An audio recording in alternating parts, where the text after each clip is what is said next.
Olha quem voltou. Voltei. O último vídeo nesse canal foi em novembro de 2023. Agora, 1º de maio, voltaremos pra cá. Já te peço pra tu dar uma colaborada com a minha coragem de botar a cara aqui de novo. Já seguir, já comentar, já encaminhar, já ativar sino de notificação. Eu passei 3 minutos decorando o que é que todo mundo que usa esse YouTube diz pros amigos fazerem. Então, se você é minha amiga ou tá me conhecendo aqui agora, já faz isso, tá? Meu nome é Karen Tavares, eu trabalho hoje com mulheres, eu sou cristã, eu alio a inteligência emocional à inteligência espiritual, falando e trazendo clareza dos comportamentos sabotadores que sabotam todas as áreas da tua vida, a familiar, profissional, financeiro, espiritual, pessoal, a forma como você se enxerga. São sempre os mesmos comportamentos comprometendo todas as áreas, tá? Então, hoje eu vou te fazer um convite para esse nosso primeiro encontro aqui no meu retorno. Eu vou te dizer, você sabia que esse teu zelo em se poupar pode estar comprometendo todos os teus resultados? Aí você vai pensar logo assim no arsenal de desculpas para me dizer, né? Karen, como é que eu tô me poupando? Eu tô cansada, exausta, tô vivendo uma vida que eu não gosto, num trabalho que eu não gosto, tô fazendo o que eu preciso pelo meu marido, pelos meus filhos, e você tá me dizendo que eu tô me poupando? Pois é. Nós temos aqui dentro um lugarzinho de acomodação, onde nós tentamos nos proteger. Logicamente, o que eu estou falando aqui para vocês não é visto de forma tão clara e consciente por quem está vivendo. Esse argumento de pensamento que nós estamos construindo junto aqui é para te trazer clareza. Mas no teu dia a dia, no automático, ele não acontece de forma tão clara assim. Porque eu tenho certeza que se fosse claro, você não estava vivendo no lugar que você está. Então, existe um lugarzinho de acomodação aqui, que eu sei. Ele é melindroso. Então, se eu for confrontada, vai doer. Mas vai doer por quê? Porque eu vou ouvir a verdade. Então, o processo de autoconhecimento, ele dói, não é porque a pessoa que está conduzindo o autoconhecimento vai te dizer coisas duras a teu respeito. O processo de autoconhecimento dói porque você descobre coisas duras a seu respeito, que você está sendo a sua pior inimiga e que você está evitando viver processos que te trariam clareza e alinhamento para evitar uma suposta dor e se manter nesse lugar de resultados medianos, tá? Então, você está se poupando de crescer. É isso que você está se poupando. Você evita escutar o confronto, fazer uma terapia, uma mentoria, um processo de coach, qualquer processo que te leve ao autoconhecimento.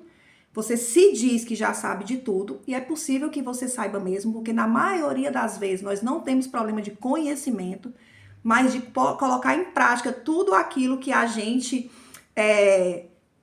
sabe, né? Transformar aquele conhecimento numa informação positiva para a nossa vida. Então eu sei sim que não é falta de informação, que a maioria das coisas você tem clareza de que precisa mudar, mas precisa de coragem. A gente não gosta de viver os processos, né, gente? Se a gente for falar aqui num processo de emagrecimento, o que seria emagrecer? Emagrecer é assim, eu descubro como é que eu emagreço o meu primeiro quilo. E se eu preciso emagrecer 30 quilos, eu repito isso 30 vezes. Se eu preciso emagrecer 40 quilos, eu repito isso 40 vezes. Logicamente, não vamos falar de emagrecimento aqui, mas é um paralelo para que você entenda como é que a sua mente funciona. Então, eu emagreci o primeiro quilo, fico super empolgada. Meu cérebro produziu dopamina com aquele resultado, eu tô super feliz. Mas quando eu penso que eu vou ter que repetir 30 vezes a mesma coisa, envolve tanto comportamento e tanta emoção nesse processo, eu preciso ser consistente, fazer todo dia. Eu preciso ser persistente, fazer por muito tempo. Eu preciso ser disciplinado, de fazer todo dia, aquilo igualzinho que precisa ser feito como uma adulta. Eu preciso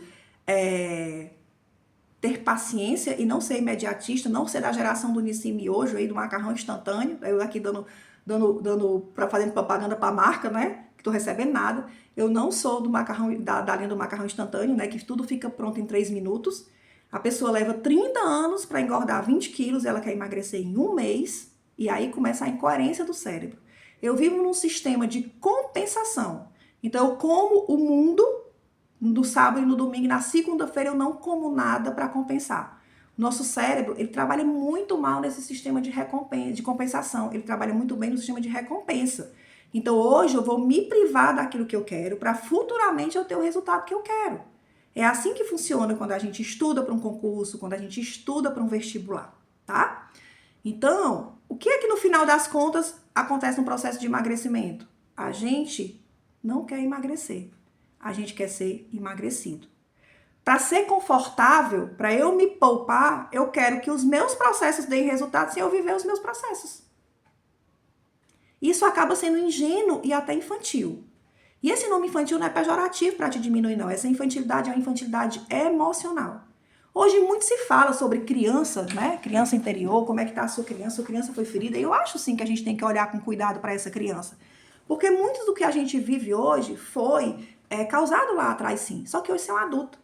E quando você decide deixar essa criança ferida lá de trás controlando a tua vida, é como se tu pegasse a tua sala de estar, colocasse uma criança sentada no meio do trono lá e aquela criança dissesse assim, eu não quero fazer isso. Isso não, eu não gosto, não quero ir pra escola. Essa roupa não, aí bota a meia rosa com a cinza e mistura tudo. Quando tem uma criança, mesmo ferida, controlando a tua vida e se poupando de viver processos necessários para sair de um nível para o outro, aí você precisa também aceitar que é uma escolha sua e você pode sim se manter com a criança no controle da tua vida, tá? Mas você precisa entender que criança não prospera, criança não ganha dinheiro, ela vive de mesada, né? Que a criança não tem responsabilidade e nem conhecimento para gerenciar o lado financeiro. Criança não ocupa cargos importantes na empresa, porque ela não tem nem conhecimento, nem maturidade para isso. Criança não casa, e se casa, como existem os pais, não vive bem no casamento, então criança não pode viver vida de adulto. Criança não pode ter resultado de adulto. Então esse teu ato de se poupar para não participar dos processos, achando que dói muito mais passar pelo confronto da mudança do que viver o resto da tua vida com esses resultados medianos, faz com que você tenha resultado de criança. Eu não consigo emagrecer, porque tem uma criança no controle da tua vida. Não vou mais escutar essa mulher não, porque o que ela tá dizendo é muito chato. Não, é chato porque é verdade. Porque o que eu disse encontrou algo aí dentro de você que se conectou com você. E sim, você pode até desistir de assistir esse vídeo agora porque ele te confrontou, mas esse é o meu objetivo aqui. Vim te dizer muitas vezes aquilo que você precisa ouvir, mas você tem evitado ouvir. Mas que vai te trazer muito resultado. E pode ser que através dessa tela, não sendo um confronto direto, te traga clareza. E esse é o meu objetivo aqui. Cara, eu não consigo passar no concurso público que eu estudo há muito tempo. Tem uma criança no controle da sua vida. Karen, meu casamento tá destruído. E já fiz de tudo e não consigo. Tem uma criança birrenta no controle da sua vida. Mas a culpa é do meu marido. Olha, é possível que seja, porque hoje a qualidade de homem está muito ruim no mercado. Então, realmente, eu vejo muitos casamentos péssimos, porque os homens estão emocionalmente imaturos. E eu não vou aqui te dizer que você tem que continuar investindo em algo que te faz sofrer. Mas na maioria das vezes tem solução, tem restauração. Basta primeiro que a gente foque em mudar nós mesmos e depois pensar que o outro, com o nosso resultado de mudança, vai se motivar e vai mudar também. Ou pelo menos antes de desistir de tudo e chutar o pau da barraca, fazer uma tentativa de mudança. Vou dar um adendo aqui só em relação ao casamento, tá? O que é que seria a proposta de Deus para a tua vida? Mude, se transforme pela renovação da sua mente. E até no casamento você vai conhecer qual é a boa, perfeita e agradável vontade de Deus. O que é que a mulher faz? Ela pensa que é Espírito Santo de Deus e ela quer convencer o marido pelo muito falar. Só que eu escuto assim, mas eu já falei 1000 vezes, eu já disse tantas vezes, eu já expliquei tantas vezes e ele não faz, ele não muda.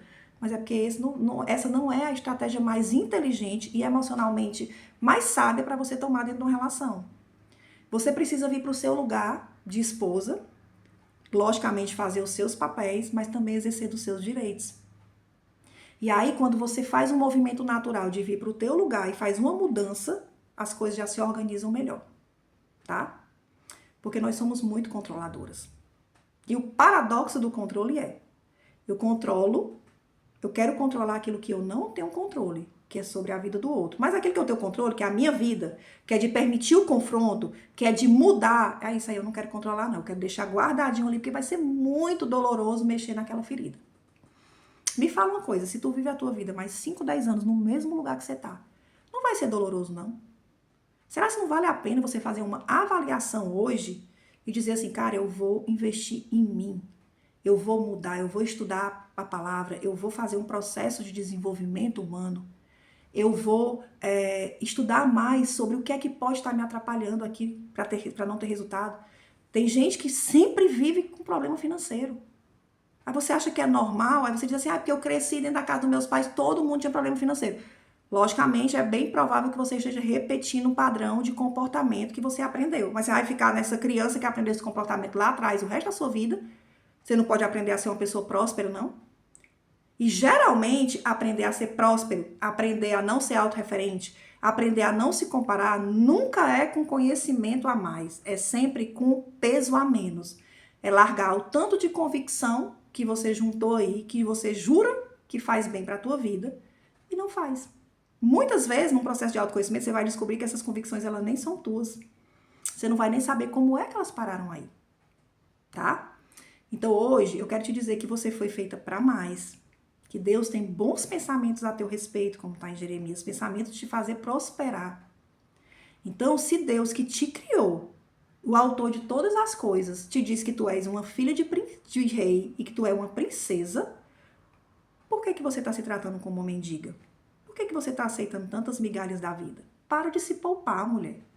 Aceita, vive o teu processo para que tu saia desse lugar o mais rápido possível, tá? Para que você tenha coragem de ser real, de aparecer como você foi criada para ser, sem se comparar, sem olhar para a vida do outro, sem achar que na vida do outro tudo dá mais certo do que na sua vida. Talvez na sua vida não dê tão certo assim porque você não tem investido nela, tem investido muito mais na vida dos outros. Seja na tentativa de ajudar, de servir, de se anular, de esquecer que você também faz parte dessa família. Meu convite para você hoje é: não se poupe. Seja às vezes tão rígida com você como você é com seus filhos e com seu marido. Exija de você como você exige das pessoas. Aponte o dedo para você mesma como muitas vezes você aponta para as pessoas. Fique triste com a sua falta de resultado como você fica quando as pessoas falham com você. Seja um pouco mais severa com você, tá? Melindre é falta de inteligência emocional.